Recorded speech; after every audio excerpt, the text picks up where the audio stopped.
Different jacket, different lighting setup. You wouldn't even guess that I was doing this the same day as the first one.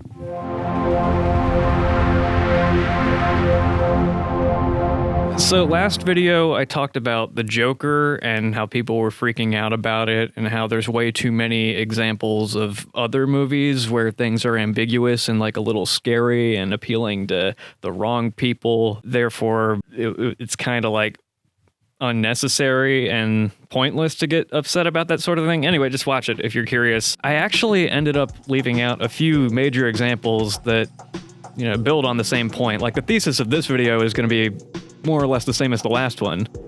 And for that, I'm sorry. But I'm also not, because you gotta make that content, boy. So a few more examples of amazing, incredible movies with very exact and unambiguous targets being embraced and idolized by their targets.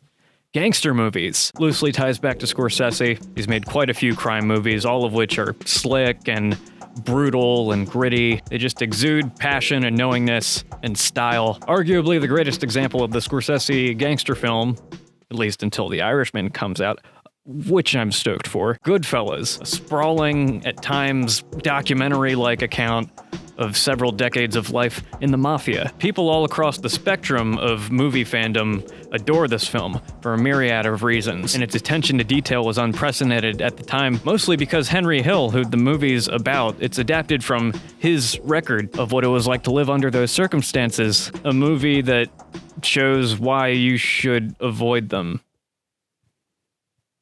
Sorry, is that a hot take? Am I virtue signaling? Am I saying something that's just completely obvious? After all, crime and punishment, it's very fascinating. It's a very human thing to get, enveloped in that world and that rich history that one can dive into if they're interested in the life of a gangster. The Prohibition-era gangster movies of the 30s and 40s, like, come on, that's classic. It's therapeutic to watch, just watching these renegades let loose on the man, In fact, you know what? I retract what I said. I'm getting giddy just thinking about it. I'll be right back. Okay, I'm back. I got this here book years and years ago while I was on vacation. Mafia, a chilling illustrated history of the underworld.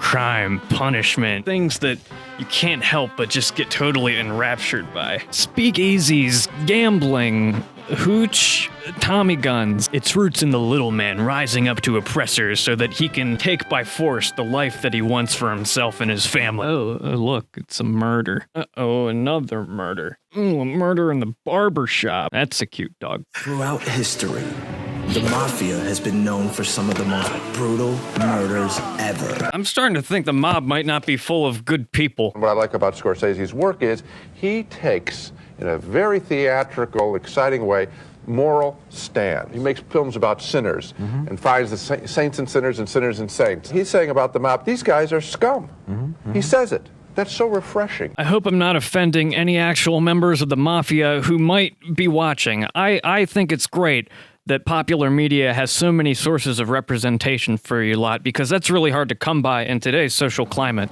Look, it's the Corleones. A still from Francis Ford Coppola's acclaimed film, The Godfather. Let's talk about The Godfather. Disregarding the conversation of whether or not it's the greatest movie ever made, I don't think any film's really worthy of that title, because art's subjective that way. What's really alarming about Francis Ford Coppola's trilogy of Greek tragedy-level stories, the sins of the father moving on to the son, how greed and corruption will be the undoing of your soul, and all that good shit. You know who it really spoke to?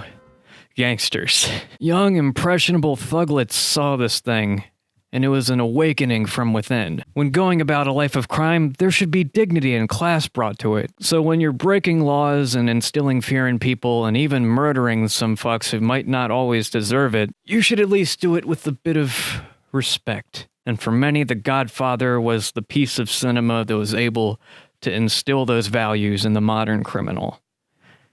And we really shouldn't take that for granted. Holy shit. Hey, speaking of forgetting stuff, Scarface. A lot of people like Scarface. A lot of modern day gangstas with a soft A and rapper types, they really like Scarface. They like to name themselves after Scarface. They like to sample Scarface. I took on the Scarface name, man, because that was me, man. I watched this movie 63 times. ready to blow your fucking brains out. That's gangster, nigga. Call me Scarface. Get money, get money, get money, get money, get money.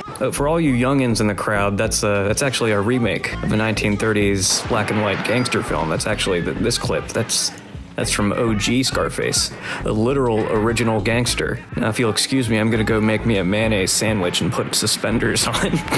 Well, let's move on to some films that relate to a totally different sect of the population. Totally different, not even a little comparable to gangsters. Businessmen.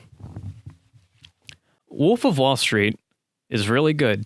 There's Marty again, being Marty, chronicling characters, the eccentrics of America who make a lot of money. Wolf of Wall Street is a high-octane, drug-fueled frenzy through the life of an entrepreneur, businessman, con man, many things, Jordan Belfort. And admittedly, it was done in conjunction with the guy, to get an authentic read on what exactly it was that he lived through and accomplished. So that might prompt one to take the film with a grain of salt while they're watching it, with all the sex and the glorification and the absolute thrill ride that it makes it all out to be. But much like Scorsese's previous film, Goodfellas, the moral by the end of the film is that kind of recklessness and greed is going to come back and bite you in the ass. Before you know it, you're going to be trying to kidnap your own daughter and nearly killing her because you don't know how cars work.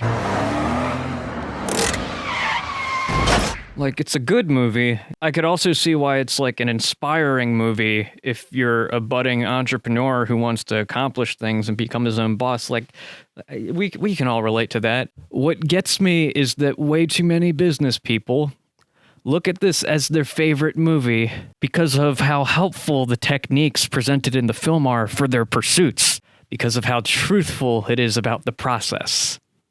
Again, not like gangsters. At one point in time, after probably 6 months, I was bringing them in almost $2 million a week. Now, in that life, $2 million a week buys you a lot of loyalty, trust me.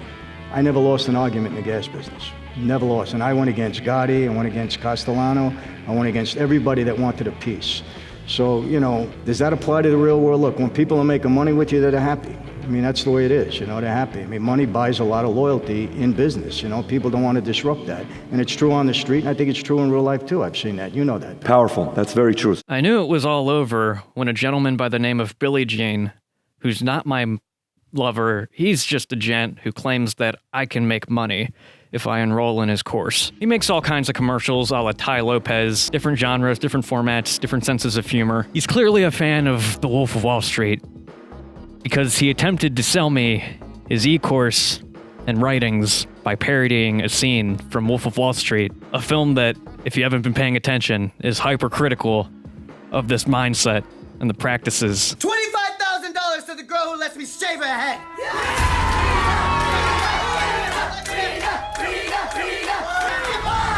Wait. In about 4 minutes, this advertisement is going to disappear, which gives me just enough time to shave her head and give you the opportunity to become a real marketer.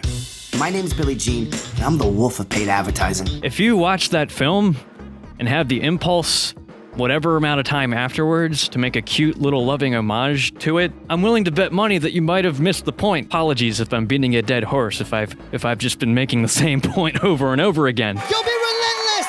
You'll be ferocious! You'll be marketing freaking geniuses! Throughout Bill Hicks's career, he just he lampooned and berated businessy types for being so far up their own ass when it comes to going after the dollar and using whatever dirty techniques they can muster. I know what all the marketing people are thinking right now, too. Oh, you know what Bill's doing? He's going for that anti-marketing dollar. That's a good market. He's very smart. Oh, man, I am not doing that. You fucking evil scumbags. Oh, you know what Bill's doing now? He's going for the righteous indignation dollar. That's a big dollar. To the point where it got a little absurd. It's like, all right, I'm sure no one's that soulless and unaware of what's morally right to do something like that. Here, along comes YouTube ads to show you that that's not even remotely the case. That's all I got. Next one will be a little more structured. Those examples were too good for me to pass up shooting a little rant about. Be sure to buy my newest book on how to become a successful businessman with your wits and maybe a piece of metal that's bent and formulated to shoot other metal out of it. Some people call it a gun. I don't know who this was for.